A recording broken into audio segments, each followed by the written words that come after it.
साल 2019 में आई movie Godzilla king of the monsters को लोग आज भी इसलिए याद रखते हैं क्योंकि उस मूवी में गॉडजिला ने अलमाइटी किंग गिदोरा को हराया और स्पेस मॉन्स्टर को हराने की वजह से ही ये किंग ऑफ द मॉन्स्टर कहलाया।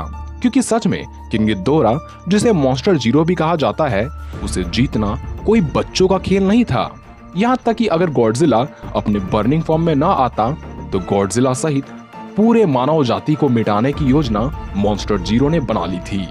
पर अब समीकरण काफी बदल चुके हैं क्योंकि गॉडजिला अब बर्निंग स्टेट में तो नहीं है, पर ये काफी इवॉल्व हो चुका है। क्यों हो गया, इसका जवाब आप गॉडजिला वर्सेस जो जला हलावा के वीडियो को देखकर समझ सकते हैं। खैर, इतना जान ले कि पहले वाले ब्लू गॉडजिला को भले ही किंग गिदोरा ने एक बार हराया है, पर अब मैजेंटा रंग में बदल चुके गॉडजिला में ऐसे बदलाव हुए हैं जो शायद किंग गिदोरा पर भारी पड़ सके। यह अभी भी गॉडजिला उस हद तक ताकतवर नहीं बना कि ये किंग गिदोरा को असल मायने में हरा सके। जानने के लिए वीडियो में अंत तक बने रहें और वीडियो को लाइक करना बिल्कुल न भूलें। अगर सबसे पहले बात करें गॉडजिला की, तो हम जानते हैं कि इसे मिटाने का प्रयास लगभग सभी ने किया है, पर इसे मिटाने का हर एक प्रयास इसे और ताकत देती रही और भविष्य में भी यह सिलसिला शायद जारी रहे।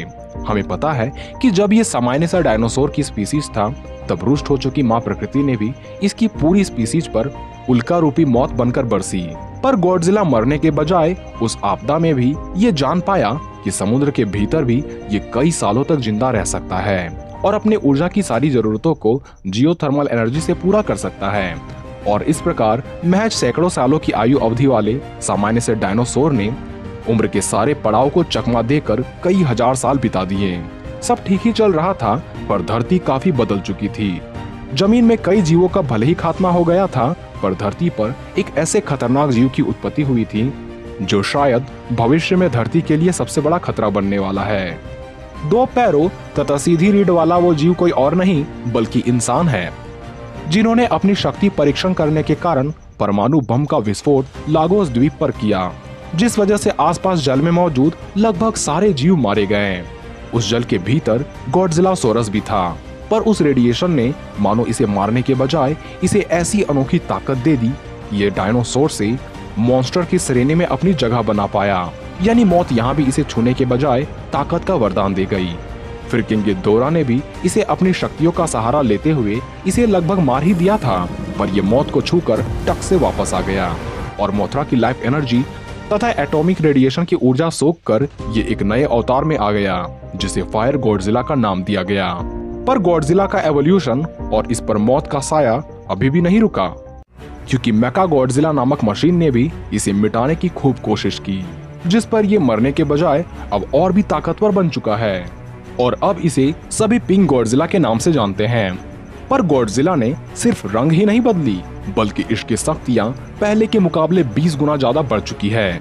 पर इन शक्तियों को प्राप्त करने के लिए गॉडजिला ने पहले न्यूक्लियर थर्मल प्लांट की सारी ऊर्जा सोखने के बाद टाइटन तियामत को मारकर उसकी सारी ऊर्जा तथा डीएनए को भी अवशोषित किया।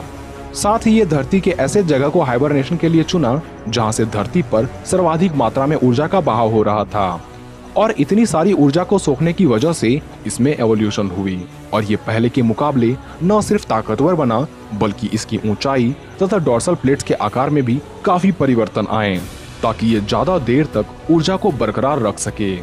गॉडजिला अपने पिंक फॉर्म में भी ऊर्जा से ओवरलोडेड है, इसी वजह से इसकी आंखों व शरीर के अन्य जगहों से पिंक कलर की एनर्जी रेडिएट होती रहती है।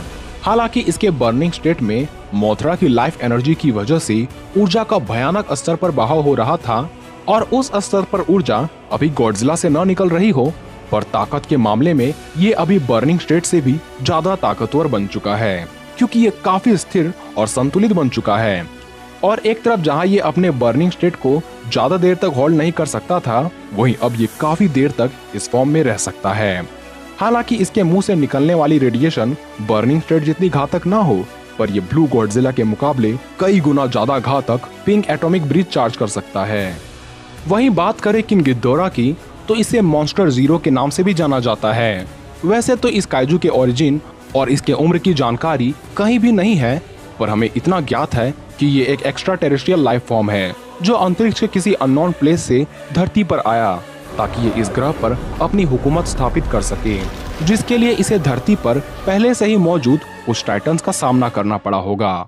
और चूंकि लाखों सालों पहले धरती पर आया पहला मॉन्स्टर टाइटनस सीमू था, तो इसकी उम्मीद काफी हद तक है कि मॉन्स्टर जीरो टाइटनस सीमू से भी भिड़ा होगा। और दोनों के बीच होने वाली बैटल में शायद सीमू ने ही उसे बर्फ में जमा कर रख दिया, पर उस चक्कर में पूरी धरती को भी बर्फ का गोला बनना पड़ा था। और सीमू जैसे मॉन्स्टर को मजबूर करना ये सामान्य मॉन्स्टर का बस का नहीं।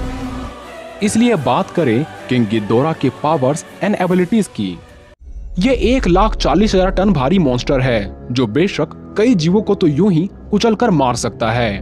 भारी होने के साथ साथ ये बैटल में भी काफी आगे है, इसलिए इसके फिजिकल स्ट्रेंथ का अनुमान आप इसी बात से लगा सकते हैं कि जब ये गॉडजिला को टक्कर मारता है तो एक शॉक वेव क्रिएट हो जाता है। इसने अपने फिजिकल स्ट्रेंथ के दम पर ही रोडेन को एक ही वार में मार गिराया था। यहाँ तक कि इसकी विशालकाय पंख ही इतनी डेडली होती है जो पल भर में ही विशाल बिल्डिंग्स को धूल में मिलाकर रख सकती है। इसके विंग्स इतने पावरफुल होते हैं जिसने लाख टन वाले गॉडजिला का भी भार संभाल लिया था। पर किंग गिदोरा जितना स्ट्रॉन्ग है उतना ही ड्यूरेबल भी है, क्योंकि इसने अपनी ओर आ रही लगातार मिसाइल फायर्स को अपने पंखों से ही रोक लिया था। इसने गॉडजिला द्वारा कई बार हमला किए जाने के बावजूद भी वहीं डटा रहा। यहाँ तक कि इसके ऊपर गॉडजिला का पावरफुल बीम का भी कुछ खासा असर नहीं हुआ था। एक और जहाँ ऑक्सीजन डिस्ट्रॉयर ने गॉडजिला को लगभग मार ही डाला था, वहीं किंग गिदोरा को मानो कुछ फर्क ही नहीं पड़ा था, क्योंकि किंग गिदोरा एक स्पेस मॉन्स्टर है। इसे अंतरिक्ष में ट्रेवल करने में कोई परेशानी नहीं होती और ये बिना ऑक्सीजन के भी जिंदा रह सकता है। इसकी हीलिंग फैक्टर भी लाजवाब की मानी जाती है, क्योंकि इसके सिर कटे होने के बावजूद भी इसका सिर पुनः निकल आता है। और इसका मोस्ट पावरफुल अटैक है इसका ग्रेविटी बीम, जो कि लगभग गॉडजिला के एटॉमिक ब्रीथ जितना ही शक्तिशाली होता है, क्योंकि इसी अटैक से इसने गॉडजिला को काफी पीछे ढकेल दिया था। इसने अपनी ग्रेविटी बीम से कई इमारतों का सफाया कर दिया था और मोथरा का अंत भी कर दिया था। गिदोरा में एक कमाल की पावर ये भी है कि ये दूसरे सोर्सेस से पावर को चुरा सकता है, जैसा कि इसने गॉडजिला के शरीर से न्यूक्लियर एनर्जी को एब्जॉर्ब करना शुरू कर दिया था और इलेक्ट्रिक एनर्जी को एब्जॉर्ब करके अपने पंखों से भारी मात्रा में इलेक्ट्रिक ब्लास्ट करना शुरू कर दिया। यहाँ तक कि यह ज्वालामुखी से भी ऊष्मा को सोख कर खुद को शक्तिशाली बनाने के साथ साथ खुद को हील भी कर सकता है। ये अपने आसपास के वेदर को पूरी तरह से कंट्रोल कर सकता है। इसलिए जब ये बर्फ में कैद से मुक्त होता है तब इसने बड़े तूफान को उत्पन्न कर दिया था। यहाँ तक कि इसने कई चक्रवातों को भी बना दिया था। यानी जैसी एबिलिटीज किंग गिदोरा के पास है, वैसी एबिलिटीज तो गॉडजिला के पास भी नहीं। पर किंग गिदोरा और गॉडजिला के बीच एक बार नहीं बल्कि कई बार फाइट हो चुकी है, जिसमें नॉर्मल गॉडजिला भी पानी में गिदोरा को बुलाकर उसे मारने की योजना बना ही लिया था। पर मूर्ख इंसानों ने ऐसा नहीं होने दिया। यानी भले ही नॉर्मल गॉडजिला किंग गिदोरा जितना ताकतवर न था, पर इसकी बुद्धि उससे कहीं अधिक थी और अब तो गॉडजिला पहले से 20 गुना ज्यादा ताकतवर बन चुका है। ऐसे में 2019 वाले किंग गिदोरा को हराने में पिंक गॉडजिला को ज्यादा मुश्किलों का सामना नहीं करना पड़ेगा। भले ही दोनों के बीच का घमासान घंटों तक जारी रहे, पर पिंक गॉडजिला की लगातार एटॉमिक ब्रीथ को बर्दाश्त कर पाना किंग गिदोरा के लिए भी मुश्किल हो जाए। इसलिए इस बैटल में तो पिंक गॉडजिला ही जीतेगा। हालांकि अगर किंग गिदोरा धरती पर ढेर सारी रेडिएशन को सोख कर ये भी किसी तरह इवॉल्व हो जाए, तब परिणाम बदलने में देर नहीं लगेगी, क्योंकि हजारों सालों तक बर्फ की कैद तथा ऊर्जा की एक बूंद के बिना ये इतना शक्तिशाली था कि तुरंत प्राप्त ऊर्जा से ही इसने गॉडजिला के नाकों चने चबा दिए थे। ऐसे में एक इवॉल्व गिदोरा से जीतना इवॉल्व गॉडजिला के लिए भी काफी मुश्किल हो जाता। हालांकि इस बैटल में तो विनर बेशक पिंक गॉडजिला है। खैर, इस पर आपकी राय अलग हो सकती है, जिसे आप कमेंट बॉक्स में लिख सकते हैं। तो आज के लिए बस इतना ही, मिलते हैं अगले वीडियो में।